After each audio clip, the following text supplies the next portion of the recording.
जैसे कि आप लोग जानते हैं कि लास्ट वीडियो जो मैंने बनाई थी वो उसी के कंटिन्यूशन में मैं ये वीडियो बनाने वाला हूँ और वो होने वाली है वर्ल्ड टेस्ट चैंपियनशिप के फाइनल के ऊपर। जो कि मैंने लास्ट वीडियो में आप लोगों को बताया था कि फाइनल किन दोनों टीम्स के दरमियान हो रहा है, इंडिया वर्सेस ऑस्ट्रेलिया कहाँ हो रहा है, दी ओवल लंदन के अंदर। और जो हमने उस वक्त डिस्कशन किया था about the squads and about the playing 11, तो मैंने जो प्रिडिक्ट की थी प्लेइंग 11 और जो मैंने सोचा था कि ये प्लेयर्स होने चाहिए इंडियन टीम के अंदर या ऑस्ट्रेलियन टीम के अंदर, तो ऑस्ट्रेलिया ने तो ग्रीन को शामिल करके बहुत एक अच्छी चीज़ की। लेकिन दूसरी तरफ इंडिया ने ना ईशान किशन को खिलाया, वही भारत पे रहे कि हम टेस्ट स्पेशलिस्ट के साथ जाते हैं, मगर फाइनल में आप लोगों को एक्स फैक्टर की ज़रूरत पड़ती है और वो एक्स फैक्टर इस इंडियन टीम में मिसिंग है। क्योंकि कोई आपको जल्द देखें, कैचेस विन मैचेस, सही है, वो बात सही है, लेकिन ईशान किशन भी कीपिंग ठीक ठाक कर लेता है। लेकिन अगर मैं बात करूं भारत की, तो भारत ने बैटिंग में ऐसा कुछ कारनामा अंजाम दिया नहीं पहली इनिंग के अंदर। अभी दूसरी इनिंग्स का पता नहीं है और उसकी इनिंग्स पे बहुत डिपेंड करेगी इंडिया की टीम। लेकिन सबसे पहली बात मैं बताऊं, ऑस्ट्रेलिया ने ग्रीन को शामिल किया, हैरिस को बिठाया, बहुत अच्छा किया और ग्रीन उनको रिजल्ट दे रहा है। लेकिन अगर हम बात करें इंडियन टीम ने 4 सीमर्स को खिलाने की सबसे बड़ी गलती की। उनको 3 सीमर्स के साथ जाना चाहिए था, चाहे वो शार्दुल ठाकुर या उमेश यादव में से किसी को भी खिलाते, लेकिन उनको आश्विन को टीम के अंदर लाजमी डालना चाहिए था। क्योंकि ऑस्ट्रेलिया के पास लेफ्ट हैंड बैटर्स बहुत ज़्यादा हैं, प्लेइंग 11 में उनकी बहुत ज़्यादा लेफ्ट हैंड बैटर्स हैं, जो कि अश्विन अपनी ऑफ स्पिन और दूसरा से बहुत तंग कर सकता था, खासतौर पे इस पिच पे। देखें, लियोन को फर्स्ट इनिंग में इतने ज़्यादा ओवर्स नहीं कराए ऑस्ट्रेलिया ने। क्यों नहीं कराए? क्योंकि ऑस्ट्रेलिया को पता है कि इंडियन टीम में सिर्फ एक ही लेफ्ट हैंड बैट्समैन है, जो कि रविंद्र जडेजा है। उसके अलावा और कोई इंडियन टीम में लेफ्ट हैंड बैट्समैन नहीं है। और जाहिर सी बात है, लियोन एक ऑफ स्पिनर है, ऑफ स्पिनर को लेफ्ट हैंड बैट्समैन पे बॉल कराना बहुत ईजी होता है। और जो इस तरह की पिच है जहाँ स्पिनर्स की मार पड़ रही है, तो आप अच्छे से इस्तेमाल करते हो अपने सीमर्स को। लेकिन इंडिया से बहुत बड़ी गलती हुई, उन्होंने अश्विन को इस प्लेइंग 11 का पार्ट नहीं बनाया और उसके कॉन्सिक्वेंसेस उन्होंने, जाहिर सी बात है, उन्होंने भुगते हैं। किस तरीके से?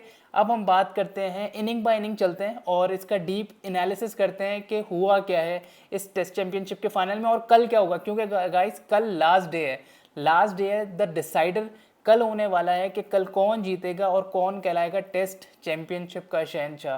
तो गाइस हम बात करते हैं इनिंग बाय इनिंग चलते हैं कि किसने किस तरीके से कहाँ किसकी गलती रही है और कहाँ किसने किसकी गलती से फ़ायदा उठाया है। तो सबसे पहले बात करते हैं हम ऑस्ट्रेलिया की। जाहिर सी बात है, रोहित शर्मा ने टॉस जीता, देखा ओवरकास्ट कंडीशन है, देखा क्लाउडी वेदर है, तो चलो भाई हम पहले बॉलिंग करते हैं। चलो भाई, आपने बॉलिंग का डिसीजन लिया, उसके बाद हुआ क्या?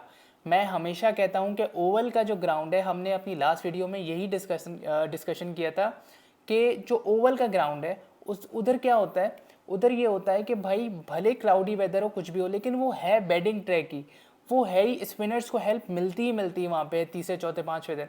तो भाई जब आपको ये पता था, आप शुरू की थोड़े से 5-6 ओवर सर्वाइव करते, उसके बाद तो वो बैटिंग ट्रैक था ही। और उसके बाद सूरज आ गया सामने, क्लाउड्स पीछे चले गए, सूरज सामने आया। और जब सूरज सामने आया तो स्टीव स्मिथ, और जिस तरीके से ट्रेविस हेड ने, क्या कह सकते हैं, उसकी इनिंग्स पे सिर्फ तारीफ के काबिल ही है उसकी इनिंग्स। जिस तरीके से उसने सारे इंडियन बॉलर्स को धोया है, वो आप लोगों ने खुद देखा है किस तरीके से उसने क्लासिकल शॉट्स, और उसने उसका जो स्ट्राइक रेट था, सबसे बड़ी बात, उसने ऐसा नहीं लगने दिया कि यार कि चलो मैं बैकफुट पे जाता हूँ, मैं डिफेंस करता हूँ। नहीं, उसने ये नहीं किया। वो एग्रेसिव प्ले करता गया, जिसकी बदौलत उसने इतने सारे रन बनाए।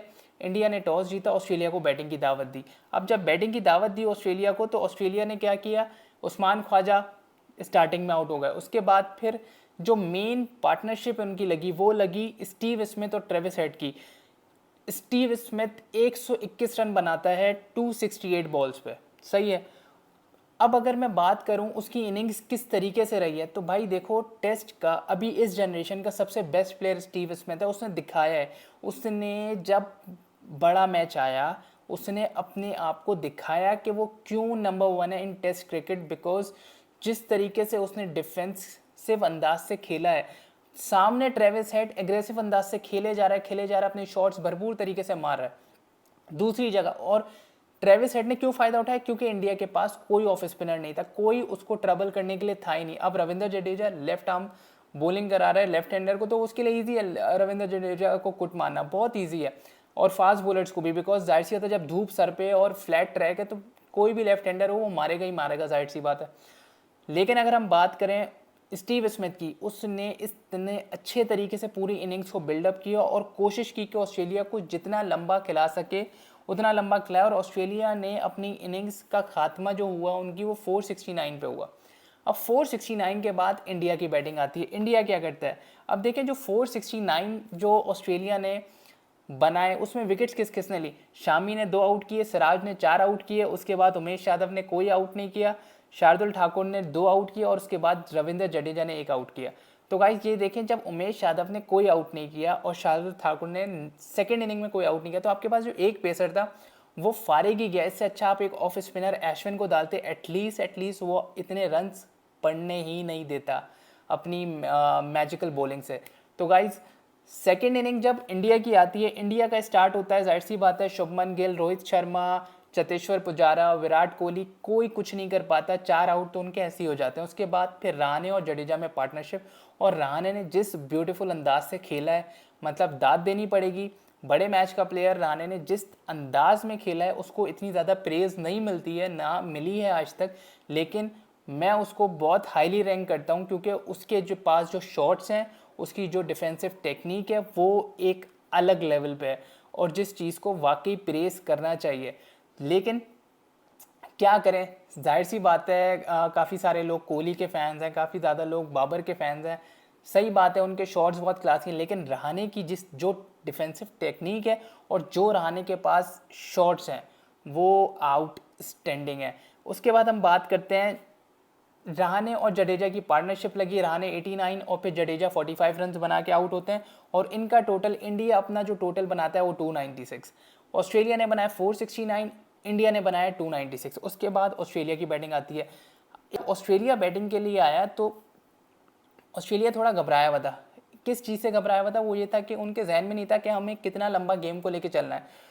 तो उनके प्लेयर शुरू से ही एग्रेसिव, सारे के सारे एग्रेसिव खेल के आउट हुए हैं। कोई ऐसा नहीं लगेगा आपको कि कोई डिफेंसिव शॉट खेल के आउट हुआ, सारे के सारे मार धार करने आए थे कि हम जितना इस लीड को जो हमें मिली है उसको हम बढ़ा सकें, हम उतना उसको लेके जाएं। लेकिन मुझे जो लगता है जो पूरे सेकंड इनिंग्स के अंदर जो ऑस्ट्रेलिया का आउटस्टैंडिंग प्लेयर है वो एलेक्स कैरी है। मतलब जिस तरीके से उसने शॉट्स खेले और जो उसका एवरेज रहा है, कैरी ने 66 रन बनाए 105 बॉलों पे।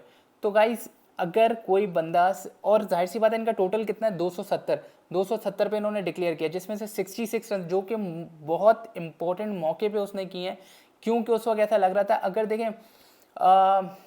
अगर ऑस्ट्रेलिया 250 की लीड चढ़ाता सिर्फ, तो फिर इंडिया के पास बहुत ज़्यादा चांस था उसको कर लेने का। लेकिन ऑस्ट्रेलिया ने टारगेट कितने का दिया गाइस, ऑस्ट्रेलिया ने टारगेट इंडिया को दिया है 442 का। अब जब 442 का टारगेट दिया गाइस, तो फिर अब इंडिया के पास जाहिर सी बात है सोचने के लिए एक सेशन था आज का, और अब कल के 3 सेशन है। तो अब इंडिया ये सोचेगा कि अब हमें इसको किस तरीके से अप्रोच करना चाहिए। इंडिया के ओपनर्स आते हैं चौथी इनिंग्स में, वो एग्रेसिव खेलते हैं। शुभमन गिल ने ट्वीट कर दिया कि भाई ये मेरा कैच, किस तरीके से इसने पकड़ा है, और ग्रास को टच हो रही थी बॉल, लेकिन ऐसा कुछ भी नहीं था। रूल अगर हम पढ़ें तो वो ये है कि अगर ग्रास के जो ब्लेड्स हैं, अगर उधर बॉल लग रहा है, लेकिन बॉल अगर फिंगर्स के अंदर है और फिंगर से होता हुआ वो ग्रास के जो ब्लेड्स हैं उन पे लग रहा है, तो ये आउट कहलाता है। वो ग्राउंड पे लगना नहीं कहलाता। ग्राउंड में लगने पे और ग्रास के ब्लेड्स में लगने पे बहुत ज़मीन आसमान का फ़र्क होता है। तो इसी वजह से उसको आउट दिया गया। लेकिन जाहिर सी बात है दुख है, कोई बात नहीं, लेकिन उनको अपनी टेक्निक देखनी चाहिए। जाहिर सी बात है आईपीएल में उसने पूरा सीज़न परफॉर्म किया, बेहतरीन खेला, लेकिन ये टेस्ट क्रिकेट है बॉस, ये टोटली डिफरेंट क्रिकेट है। जो आप खेलते आए हो पूरा एक सीज़न लास्ट आईपीएल का, उससे बिल्कुल डिफरेंट है। और जाहिर सी बात है सामने ऑस्ट्रेलियन बॉलर्स हैं जो कि वेल रेस्टेड बॉलर्स थे। उन्होंने अपनी आईपीएल मिस की, सब कुछ की, just because of this final. आपने पूरा सीज़न खेला, आपने आपको थकाया। इंडिया के जितने प्लेयर्स हैं वो सारे के सारे टायर्ड, थके हुए लग रहे हैं। क्यों? क्योंकि जाहिर सी बात है उन्होंने आईपीएल में बहुत मेहनत की है। उन्होंने कहाँ मेहनत नहीं की, उन्होंने इस फाइनल को लेके मेहनत नहीं की, जो अब नज़र आने लगा है। अब जब चौथी इनिंग्स में अप्रोच किया इंडियन बैट्समैन ने, जाहिर सी बात उन्होंने बोला अगर हम डिफेंस करने के लिए जाएंगे तो हम आउट हो जाएंगे एक करके। उन्होंने बोला हम एग्रेसिव खेलने जाते हैं।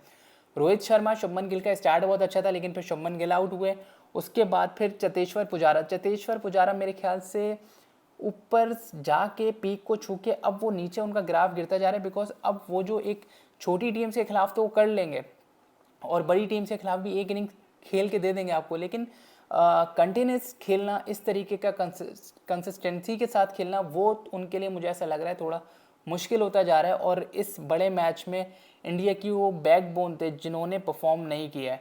और उसके बाद जाहिर सी बात है master class the legend player Virat Kohli अभी भी क्रीज पे मौजूद हैं, 44 रन बना चुके हैं 60 बॉल्स पे, और उनकी 73.33 का स्ट्राइक रेट है और 7 चौके वो मार चुके हैं। उनके साथ अजिंक्य रहाणे हैं जिन्होंने 20 रन बनाए 59 पे। तो देखें, अब ये मैंने आपको पूरी कहानी बता दी कि अभी इंडिया को कितने रन चाहिए। इंडिया को जाहिर सी बात है अभी उनके 164 रन हैं, सही है, उनको 280 रन अभी भी दरकार हैं।